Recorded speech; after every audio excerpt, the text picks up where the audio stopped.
This is Corsall Castle, sometimes known as Ravenscraig, standing just outside Stewarton in East Ayrshire.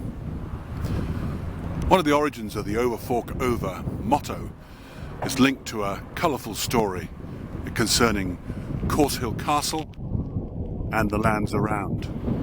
It's said that a man known as Friskin, or possibly Friskin, some versions say it was his son Malcolm, was in a barn up here forking hay with a shake fork. And all of a sudden, a man came rushing up, hotly pursued by troops, and the man himself, or Friskin, said to him, "Over, fork over," and using his shake fork, covered him with hay, thereby saving his life. The man he saved turned out to be none other than the son of King Duncan of Scotland, who had died in battle against McBeth. The story continues in that Friskin, or Malcolm, accompany the prince who flees down to England and is taken in by King Arthur Canute. After the death of Arthur Canute, Edward the Confessor provides Malcolm with an army, returns to Scotland, defeats McBeth, and becomes king, at which point he is so grateful that he gives Friskin, Malcolm, the lands of Cunningham, the bailey or thaindom of Cunningham.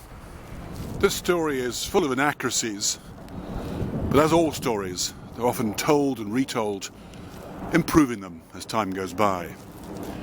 There may have been a Friskin, and he seems to have had lands up in Moray. And we do know that McBeth one time was king of Moray. It's a possibility then that somehow this story has become attached to this part of the world, because if this Friskin and this Friskin are one and the same person, then it may be that this Cunningham family, that it could be that Friskin, his son Malcolm may have had a son, Warnibald, who is the first Cunningham that we know for certain. He is then followed by his son Robert. Then the line of the Cunninghams become Earls of Glencairn and follows on from that. They're said to have held the lands of Lambroton or Lambrockton as their first property. They certainly were Lord of Kilmore's.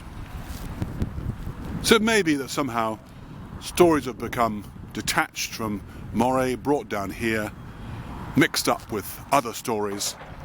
Maybe some incident within the origins of the Cunningham family is the truth behind the story itself. Highly embellished and lost to history, but interesting as a local legend that continues to this day.